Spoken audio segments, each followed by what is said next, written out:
ਜਲੰਧਰ ਜਿਮਨੀ ਚੋਣ ਦੀ ਗੱਲ ਕੀਤੀ ਆ, ਅਗਲੀ ਗੱਲ ਉਸੇ ਨੂੰ ਹੀ ਲੈ ਕੇ ਆਪਾਂ ਕਰ ਲੈਂਦੇ ਆ। ਪਿੰਡ ਸਿਆਸਤ ਦਾ ਉੱਥੇ ਭਖਿਆ ਪਿਆ ਆ। ਮੁਕਾਬਲਾ ਕਹਿੰਦੇ ਦੁਆਬੇ 'ਚ ਆ ਤੇ ਕਮਾਨ ਮਾਲਵੇ ਹੱਥ। ਬਿਲਕੁਲ ਜੀ, ਜਲੰਧਰ ਜਿਮਨੀ ਚੋਣ ਹੈ, 9 ਵਿਧਾਨ ਸਭਾ ਹਲਕੇ ਨੇ ਤੇ ਉਹ ਪੂਰਾ ਜ਼ੋਰ ਲੱਗਿਆ ਹੋਇਆ। ਸਾਰਿਆਂ ਨੂੰ ਆਪਣੀ ਸ਼ਾਖ ਦਾ ਮਸਲਾ ਬਣ ਚੁੱਕਿਆ ਹੈ, ਕਿਉਂਕਿ ਆਮ ਆਦਮੀ ਪਾਰਟੀ ਨੂੰ ਹੈ ਕਿ ਜੇਕਰ ਇਹ ਜੋ ਚੋਣ ਹਾਰ ਗਏ ਤਾਂ 24 ਤਾਂ 24, 27 ਵੀ ਔਖਾ ਹੋ ਜਾਊਗਾ ਸਾਡੇ ਲਈ। ਇਹ ਸਾਨੂੰ ਦਿਖਾਉਣਾ ਪੈਣਾ ਜਿੱਤ ਕੇ।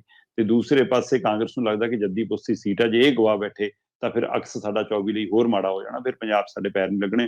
ਹੁਣ ਬੇਸ਼ੱਕ ਅਸੀਂ ਇਹ ਸੀਟਸਾਂ ਨੇ 8 MP ਸੀਗੇ ਸਾਡੇ ਕੋਲ, ਤੇ ਇਹ ਦੁਬਾਰਾ ਜਿੱਤ ਕੇ ਅਸੀਂ 8 ਦਾ ਨੰਬਰ ਬਰਕਰਾਰ ਰੱਖਣਾ। ਤੇ ਉਧਰ ਬੀਜੇਪੀ ਪੂਰੀ ਦਮਖਮ ਨਾਲ ਲੜ ਰਹੀ ਹੈ। ਉਹ ਕਹਿੰਦੀ ਕਿ ਸਾਡੀ ਲੜਾਈ ਤਾਂ 1 2 3 4 ਵਾਲੇ ਉਹਦੇ ਪਰ ਖੜਾ ਹੁੰਦੀ ਹੈ ਕਿ ਉਹ ਮੈਡਲ ਦੇ ਜਿੱਦਾਂ ਪੈਂਦੇ ਹੁੰਦੇ ਨੇ ਕਿ ਕਿਹੜਾ ਮਾੜਾ ਜਿਹਾ ਉੱਚਾ ਖੜਾ। ਸੋ ਇਸ ਲਈ ਉਹ ਤਾਂ ਦੂਜੇ ਤੀਜੇ ਨੰਬਰ ਦੀ ਲੜਾਈ ਦੇ ਵਿੱਚ ਉਲਝੀ ਹੋਈ ਹੈ ਕਿ ਚੌਥੇ ਦਿਨ ਆਈਏ, ਬਸ ਦੂਏ ਚਾਹੇ ਤੀਏ ਤੇ ਆ ਜੀ। ਬੀਜੇਪੀ ਇਸ ਜੋਸ਼ ਨਾਲ ਲੜੀ, ਉਹਦੇ ਲਈ ਉਹਨੇ ਪੂਰੇ ਹੋਟਲ ਬੁੱਕ ਕਰਾ, ਪੂਰੇ ਬੰਦੇ ਲਾ, ਸਾਰਾ ਕੁਝ ਲਾਇਆ। ਪਰ ਅਕਾਲੀ ਦਲ ਆਪਣੇ ਉਮੀਦਵਾਰ ਦੇ ਸਹਾਰੇ, ਤੇ ਹੁਣ ਉਹਨਾਂ ਨੂੰ ਲੱਗਦਾ ਕਿ ਪ੍ਰਕਾਸ਼ ਸਿੰਘ ਬਾਦਲ ਉਹਨਾਂ ਦੇ ਜਾਣ ਤੋਂ ਬਾਅਦ ਸ਼ਾਇਦ ਕੁਝ 4 ਵੋਟਾਂ ਵੱਧ ਝੋਲੇ 'ਚ ਪੈ ਜਾਣ, ਤੱਕੜੀ 'ਚ ਵੱਧ ਤੁਲ ਜਾਣ, ਉਹ ਆਸ ਲਾਈ ਬੈਠੇ ਨੇ। ਪਰ ਇਹ ਸਭ ਦੇ ਦੌਰਾਨ ਜਦੋਂ ਮੈਂ ਲੀਡਰਸ਼ਿਪ ਦੇਖਦਾ ਤਾਂ ਬਿਲਕੁਲ ਇਹ ਗੱਲ ਤੁਹਾਡੀ ਦਰੁਸਤ ਆ ਕਿ ਚੋਣਾਂ ਦੁਆਬੇ 'ਚ ਨੇ ਤੇ ਕਮਾਨ ਸਾਰੀ ਮਾਲਵੇ ਦੇ ਹੱਥ ਆ। ਸਰਕਾਰ ਦੀ ਜੇਕਰ ਮੈਂ ਗੱਲ ਕਰਾਂ ਤਾਂ ਹਰਪਾਲ ਚੀਮਾ ਹੋਰੀ ਸਾਰੀ ਕਮਾਨ ਦੇਖ ਰਹੇ ਨੇ। ਬੇਸ਼ੱਕ ਕੇਜਰੀਵਾਲ ਆਉਂਦੇ ਨੇ, ਬੇਸ਼ੱਕ ਭਗਵੰਤ ਮਾਨ ਆਉਂਦੇ ਨੇ, ਬੇਸ਼ੱਕ ਕੱਲੇ ਗਲੀ 'ਚ ਕੱਲੇ ਮਹੱਲੇ 'ਚ MLA ਲਾਤਾ ਕਿ ਹਰ ਬੂਹਾ ਖੜਕਾਉਣਾ ਹੈ, ਹਰੇਕ ਦੇ ਗੋਡੇ ਹੱਥ ਲਾਉਣੇ ਆ, ਹਰੇਕ ਨੂੰ ਯਾਦ ਕਰਾਉਣਾ ਹੈ ਕਿ ਦੇਖੋ ਜੀ ਤੁਹਾਡਾ ਬਿੱਲ 0 ਸਾਡੇ ਕਰਕੇ ਆ ਰਿਹਾ ਹੈ। ਕੇਜਰੀਵਾਲ ਦੀ ਧਮਕੀ ਵੀ ਯਾਦ ਕਰਾਉਣੀ ਹੈ ਕਿ ਕੰਮ ਕਰਾਉਣ ਸਾਡੇ ਕੋਲੇ ਆਉਣਾ ਹੈ। ਸੋ ਇਸ ਲਈ ਇੱਕ ਪਾਸੇ ਮਿੱਠੀਆਂ ਗੋਲੀਆਂ, ਦੂਜੇ ਪਾਸੇ ਧਮਕੀ, ਉਹ ਸਾਰੇ ਢੰਗ ਤਰੀਕੇ ਸਰਕਾਰ, ਸੱਤਾ, ਤਾਕਤ, ਮਸ਼ੀਨਰੀ ਸਾਰਾ ਕੁਝ ਵਰਤ ਕੇ ਇਹ ਚੋਣ ਜਿੱਤਣ ਲਈ ਲੱਗੇ ਹੋਏ। ਪਰ ਉਹਦੇ ਵਿੱਚ ਕਮਾਨ ਬਿਲਕੁਲ ਜੀ ਹਰਪਾਲ ਚੀਮਾ ਦੇ ਹੱਥ ਹੈ। ਸੋ ਜਿਹੜੇ ਮਾਲਵਾ ਖੇਤਰ ਤੋਂ ਆਉਂਦੇ ਨੇ, ਉਹ ਤੋਂ ਬਾਅਦ ਉਹਨਾਂ ਦੇ ਨਾਲ ਸਾਰੀ ਟੀਮ ਉਹਨਾਂ ਨੂੰ ਸੌਂਪੀ ਹੋਈ ਹੈ। ਇੱਧਰ ਕਮਾਨ ਤਾਂ ਸੁਖਬੀਰ ਬਾਦਲ ਨੂੰ ਇਹ ਸੌਂਪੀ ਗਈ ਸੀ, ਪਰ ਪ੍ਰਕਾਸ਼ ਸਿੰਘ ਬਾਦਲ ਹੋਰਾਂ ਦੇ ਦੇਹਾਂਤ ਕਾਰਨ ਉਹ 4 ਤਰੀਕ ਤੱਕ ਸਰਗਰਮ ਨਹੀਂ ਹੋ ਸਕਦੇ ਅਕਾਲੀ ਦਲ ਵੱਲੋਂ। ਸੋ ਇਸ ਲਈ ਬੇਸ਼ੱਕ ਉੱਥੇ ਦਲਜੀਤ ਚੀਮਾ ਪੱਕੇ ਤੌਰ ਤੇ ਉੱਥੇ ਹੀ ਬੈਠੇ ਨੇ ਤੇ ਬਾਕੀ ਲੀਡਰਸ਼ਿਪ ਉੱਥੇ ਲੱਗੀ ਆ।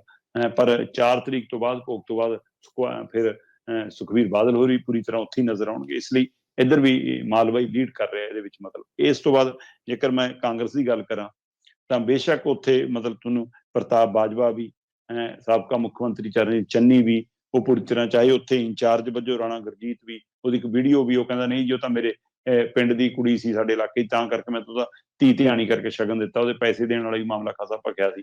ਸੋ ਉਹ ਸਾਰੇ ਉੱਥੇ ਪੂਰੀ ਤਰ੍ਹਾਂ ਸਰਗਰਮ ਨੇ। ਪਰ ਸਿੱਧੇ ਰੂਪ ਦੇ ਵਿੱਚ ਨਵਜੋਤ ਸਿੰਘ ਸਿੱਧੂ ਔਰ ਰਾਜਾ ਬੜਿੰਗ ਅਤੇ ਬੀਬੀ ਭੱਠਲ, ਇਹ ਤਿੰਨਾਂ ਨੂੰ ਮਤਲਬ ਕਿ ਦੇਖ ਰੇਖ ਦੇ ਲਈ ਜਾਂ ਪੂਰੇ ਗਰਮਾ ਗਰਮੀ ਚੋਣ ਪ੍ਰਚਾਰ ਦੇ ਲਈ ਇੰਚਾਰਜ ਇੱਕ ਤਰ੍ਹਾਂ ਨਾਲ ਥਾਪਿਆ ਹੋਇਆ। ਸੋ ਇਸ ਲਈ ਇਹਨਾਂ ਦੀਆਂ ਸਰਗਰਮੀਆਂ ਵੀ ਉੱਥੇ ਕਾਫੀ ਪੂਰੀ ਤਰ੍ਹਾਂ ਉਹ ਨੇ। ਤੇ ਜੇਕਰ ਇਸੇ ਤਰ੍ਹਾਂ ਗਾਂ ਆਈਏ ਭਾਜਪਾ ਨੇ ਬੇਸ਼ੱਕ ਕੇਂਦਰੀ ਲੀਡਰ ਵੀ ਬਿਠਾਏ ਨੇ, ਕੇਂਦਰੀ ਲੀਡਰਸ਼ਿਪ ਵੀ ਬਿਠਾਈ ਆ, ਨਵੇਂ ਪੁਰਾਣੇ ਜਿਹੜੇ ਸ਼ਾਮਲ ਕੀਤੇ ਨੇ ਉਹ ਵੀ ਬਿਠਾਏ ਨੇ। ਪਰ ਕੁੱਲ ਮਿਲਾ ਕੇ ਗਰੇਵਾਲ ਹੋਰੀ, ਕਾਂਗੜ ਹੋਰੀ, ਢਿੱਲੋਂ ਹੋਰੀ, ਇਹ ਸਾਰੇ ਜਿਵੇਂ ਲੱਗੇ ਨੇ। ਸੋ ਇਸ ਤੋਂ ਸਾਰੇ ਤੋਂ ਲੱਗਦਾ ਕਿ ਜਿਵੇਂ ਚੋਣਾਂ ਦੁਆਬੇ 'ਚ ਨੇ ਪਰ ਕਮਾਨ ਮਾਲਵੇ ਹੱਥ ਹੈ, ਤੇ ਬਾਕੀ ਨਤੀਜਾ ਤੈਅ ਕਰੂਗਾ ਕਿ 24 ਦੇ ਲਈ ਕਿਹੜੀ ਪਾਰਟੀ, ਕਿਉਂਕਿ ਬੜਾ ਰੌਲਾ ਪਏਗਾ ਸੀ ਪ੍ਰਕਾਸ਼ ਸਿੰਘ ਬਾਦਲ ਦੇ ਦੇਹਾਂਤ ਦੇ ਨਾਲ, ਇਹ ਨਰਿੰਦਰ ਮੋਦੀ ਦਾ ਆਉਣਾ, ਬੀਜੇਪੀ ਦੇ ਲੀਡਰਾਂ ਦਾ ਆਉਣਾ, ਉਹ ਸਾਰੀਆਂ ਤਸਵੀਰਾਂ ਕਿ ਲਓ ਜੀ ਗੱਠਜੋੜ ਦੁਬਾਰਾ ਹੋਣ ਜਾ ਰਿਹਾ। ਇੰਨੀ ਤੇਜ਼ੀ ਆ ਸਾਡੇ ਮੀਡੀਆ ਦੇ ਵਿੱਚ ਵੀ ਪੁੱਛੋ ਨਾ, ਮਤਲਬ ਕਿ ਰਾਈ ਦਾ ਪਹਾੜ ਬਣਾਉਂਦੇ ਨੇ, ਜਦੋਂ ਕਿ ਅਜਿਹਾ ਰੱਤਾ ਵੀ ਕਿਤੇ ਕੋਈ ਮਸਲਾ ਨਹੀਂ ਗਾ।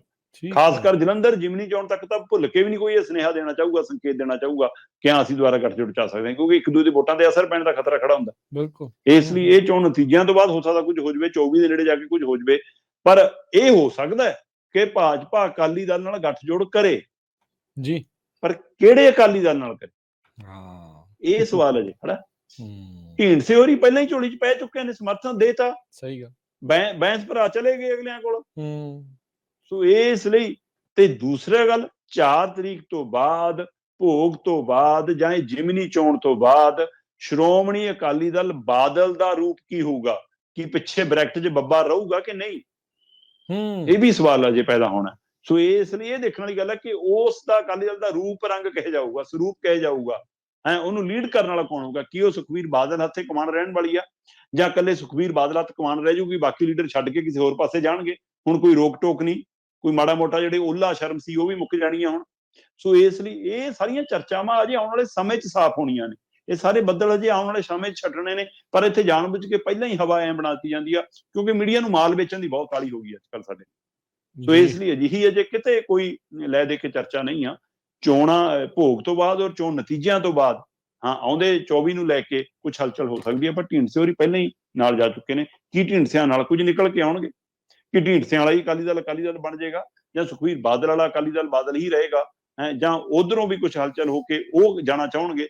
ਉਸ ਬਾਅਦ ਦੀਆਂ ਗੱਲਾਂ ਨੇ, ਫਿਲਹਾਲ ਅਜੇ ਅਜਿਹੀ ਕੋਈ ਚਰਚਾ ਨਹੀਂ ਜੀ। ਇਹ ਕਿਤੇ ਇਦਾਂ ਤਾਂ ਨਹੀਂ ਲੱਗ ਰਿਹਾ ਵੀ ਦੂਜੇ ਪਾਸੋਂ ਨਿਊਜ਼ ਪਲਾਂਟ ਹੋ ਰਹੀ ਹੈ?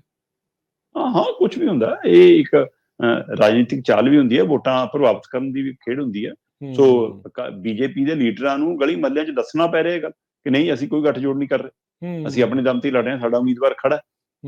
ਇਸ ਲਈ ਇਹ ਵੀ ਕਿਤੇ ਇਹ ਨਾ ਹੋਵੇ ਕਿ ਲੋਕ ਤੱਕੜੀ ਨੂੰ ਵੋਟ ਇਸ ਲਈ ਪਾ ਦੇਣ। ਮਤਲਬ ਇੰਨਾ ਤਾਂ ਨਹੀਂ ਹੁਣ ਹੁੰਦਾ ਕਿ ਹਾਂ ਲੋਕ ਇੰਨੇ ਅਣਜਾਣ ਨੇ, ਪਰ ਕਹਿਣਾ ਪੈਂਦਾ ਵਾਰ-ਵਾਰ ਉਹਨਾਂ ਨੂੰ, ਜ਼ੋਰ ਉਧਰ ਲੱਗ ਜਾਂਦਾ। ਹਾਂ ਜੀ। ਤੇ ਇੱਕ ਹੋਰ ਚੀਜ਼ ਹੈ, ਕਾਂਗਰਸ ਵੀ, ਤੇ ਮੈਂ ਦੇਖ ਰਿਹਾ ਸੀਗਾ ਵੀ ਜਿਹੜੇ ਡਾਕਟਰ ਸੁਖਵਿੰਦਰ ਆ, ਉਹ ਵੀ ਔਰਤ ਵੋਟਰਾਂ ਦੇ ਉੱਤੇ ਕਾਫੀ ਫੋਕਸ ਕਰ ਰਹੇ ਆ। ਉਹ ਹਜ਼ਾਰ ਰੁਪਈਏ ਵਾਲੀ ਜਿਹੜੀ ਗੱਲ ਆ ਉਸ ਨੂੰ ਕਾਫੀ ਹੁਣ ਚੱਕ ਰਹੇ। ਹਾਂ ਬਿਲਕੁਲ, ਉਹ ਮਤਲਬ ਕਿ ਮੁੱਦਾ ਬਣਾ ਰਿਹਾ। ਇਹਦਾ ਮਤਲਬ ਜੇ ਤੁਸੀਂ ਇੰਨਾ ਯਾਦ ਕਰਾ ਰਹੇ ਹੋ, ਕੱਲ ਨੂੰ ਜਦੋਂ 1000 ਦੇ ਦੇਣਗੇ ਫੇਰ? ਅੱਜ ਜੇ ਤੁਸੀਂ ਇਹ ਕਹੀ ਜਾਂਦੇ ਦੇਖੋ ਜੀ ਤੁਹਾਨੂੰ 1000 ਰੁਪਇਆ ਨਹੀਂ ਦਿੱਤਾ, ਜੇ ਕੱਲ ਨੂੰ ਅਗਲੇ ਕਹਿਣਗੇ ਲਓ ਜੀ ਦੇਤਾ 1000 ਰੁਪਇਆ, ਹੁਣ ਤਾਂ ਪਾਓ ਸਾਨੂੰ ਵੋਟਾਂ ਫੇਰ। ਸਵਾਲ 1000 ਦਾ ਨਹੀਂਗਾ, ਇੱਥੇ ਬੀਬੀਆਂ ਨੂੰ ਮੁਫਤ ਬੱਸ ਸਰਵਿਸ ਦਿੱਤੀ ਸੀ ਕਾਂਗਰਸ ਨੇ, ਕਿੰਨੀਆਂ ਵੋਟਾਂ ਪੈ ਗਈਆਂ ਬੀਬੀਆਂ ਦੀ। ਸੋ ਹੁਣ ਲੋਕ ਸਿਆਣੇ ਨੇ, ਆਮ ਆਦਮੀ ਪਾਰਟੀ ਦਾ ਹੀ ਤਾਂ ਫਰਮਾਨ ਹੈ, ਜਿਹੜਾ ਦੇਣਾ ਆਵੇ ਉਹ ਤੋਂ ਲੈ ਲਓ, ਪਰ ਵੋਟ ਆਪਣੀ ਮਰਜ਼ੀ ਨਾਲ ਪਾਓ। ਸੋ ਇਸ ਲਈ ਕੋਈ ਗੱਲ ਨਹੀਂ, ਲੋਕ ਹੁਣ ਇਹਨਾਂ ਦੇ ਫਾਰਮੂਲਾ ਇਹਨਾਂ ਦੇ ਵੀ ਅਜਮਾ ਲੈਣਗੇ ਕਿ ਤੁਸੀਂ ਵੀ ਦੇ ਜਾਓ। ਸੋ ਵੋਟ ਅਸੀਂ ਦੇਖਾਂਗੇ ਕਿੱਥੇ ਪਾਉਣੀ ਹੈ। ਠੀਕ ਹੈ ਜੀ।